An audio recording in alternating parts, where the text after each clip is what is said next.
Jadi hari ini tuh doodle art di Google itu mbak-mbak atau mbok-mbok jualan tempe ya. Cukup menarik ya kan? Dan ketika diklik kita diarahkan ke tempe mendoan gitu. Berarti memang tempe ya tadi doodle artnya itu.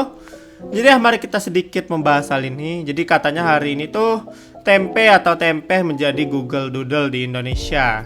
Google menambahkan keterangan di gambarnya celebrating tempe. Jadi mereka merayakan tempe. Kenapa ini tempe dirayakan?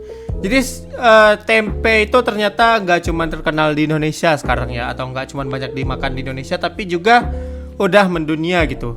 Kaum vegetarian banyak yang suka di seluruh dunia menjadikan tempe itu pengganti daging gitu. Jadi akibatnya saat ini tempe nggak cuma diproduksi di Indonesia, tapi juga di banyak tempat di seluruh dunia. Bahkan udah banyak badan penelitian seperti di Jerman, di Jepang, bahkan di Amerika ya kan. Katanya di Indonesia juga lagi berusaha mengembangkan galur atau strain unggul Rhizopus untuk menghasilkan tempe yang lebih cepat, berkualitas, dan memperbaiki kandungan gizi tempe. Wah, berarti di Indonesia masih terus dikembangkan ya ini tempe. Jadi kalau dari sejarahnya itu dilihat kalau perkembangan tempe di Eropa itu dimulai dari Belanda ya. Dimulai oleh para imigran dari Indonesia dalam tanda kutip ya, mungkin kita tahu lah sebabnya kenapa dari Belanda asalnya ya kan. Itu buat yang di Eropa ya. Kalau di Amerika sendiri itu dibawa sama orang Indonesia juga katanya yang pertama kali melakukan penelitian ilmiah mengenai tempe. Di Jepang juga tempe kabarnya diteliti sejak tahun 1926 tapi baru mulai diproduksi secara komersial sekitar tahun 1983. Berarti termasuk lama juga ya mereka proses menelitinya gitu kalau di Jepang.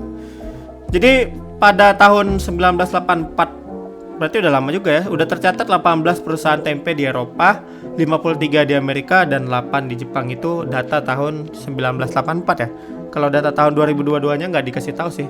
Tapi kabarnya di beberapa negara lain kayak di Cina, di India, di Taiwan, Sri Lanka, Kanada, Australia, Amerika Latin, dan Afrika bahkan tempe itu udah mulai dikenal di banyak kalangan lah ya kan.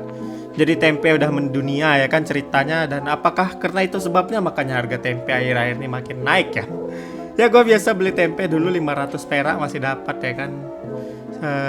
Tuh naik jadi 1000. Terus terakhir kemarin bahkan 1000 pun gak dapat satu gitu. Ya tapi memang makan tempe itu tetap enak sih gimana pun ceritanya. Apalagi kalau digoreng ya kan. Temennya itu goreng pisang, terus tahu isi, dan ada juga tempe di mix campur-campur ya kan. Nanti kita beli agak entah 20.000, itu udah bisa sangat mengenyangkan untuk dimakan di rumah. Ya itulah dia sedikit pembahasan mengenai tempenya. Gimana tanggapan kalian? Silahkan tuliskan di komen dan koreksi gua kalau salah. Dan sekian dulu, sampai ketemu di video lainnya.